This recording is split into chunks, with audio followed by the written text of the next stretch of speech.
You orang jangan bulan puasa, you orang jangan buat I marah, okay? I semoga you orang tambah pahala, bertambah pahala. So you orang kena puji I. Jangan buat I marah. Awal. Awal, kat mana? Nilai. Nanti saya pergi cari you. Kenapa you datang? You pergi ni tak bagi I tahu. You pergi sini tak pakai tau. You kurang ajar. You buat balik saya punya. You buat balik saya punya itu motor lah. Mana bukan saya jatuh punya lah. You sendiri jatuh punya. Rokui. Ayo.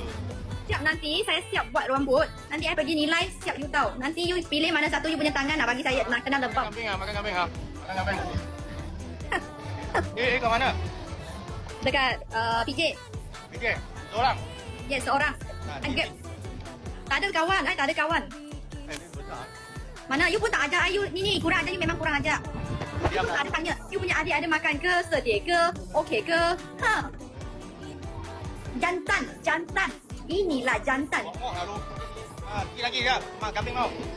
Dah letak pokok baju. Nak habis baru dah. Ini kurang ajar, saya tak mau. You sudah makan baru tanya orang, I tak mau ini. Aduh. You berapa lama apa itu rambut? Berapa dekat? Pukul 3 sampai sekarang. Ha? 5 jam ada? 5 jam ada? Jadi, sekarang dah single dah. Nak buat cantik-cantik pergi pancing orang mah. Kan? Biasalah. Ayo lihat kau. Orang tak sayang, kita tak apa. Yang penting tu kita kena sayang diri sendiri. Macam saya punya abang pergi makan pun tak ajak. Langsung tak ada. Makan dah. You okay? Ketawa saya punya kancil je.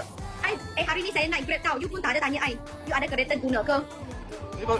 Dah mana tahu Nanti macam mana balik? You pun nak cakap Grab lah. Sekian jam ke pergi JPJ ah?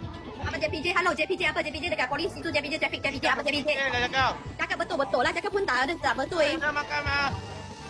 Macam tu. Nak kambing. Tak mau lah ni. PJ bukan JPJ.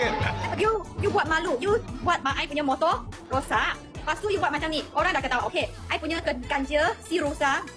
Sudah buruk tak apa. You lagi buat saya punya Y15 macam tu. You better you beli satu sebiji LC bagi I aja. Mana bukti mana? Mana? You tunjuk you punya tangan bengkak. You punya tangan bengkak. Guys, you tahu dia malu tau. Dia jatuh sampai dia punya tangan bengkak. Dia pergi jumpa doktor.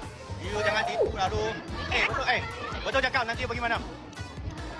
Oi, Orang I tak ada kawan. nanti you mana Grab pergi mana tadi? I tadi dekat. Tak boleh bagi orang tahu. Okay. Orang tangkap I. You pun tak ada. You pun tak heran you punya adik. You dah tahu you punya adik dah lah comel, dah lah cantik, dah lah mata bulat. You tak takut I kena orang tangkap ke? Ayo, you janji itu.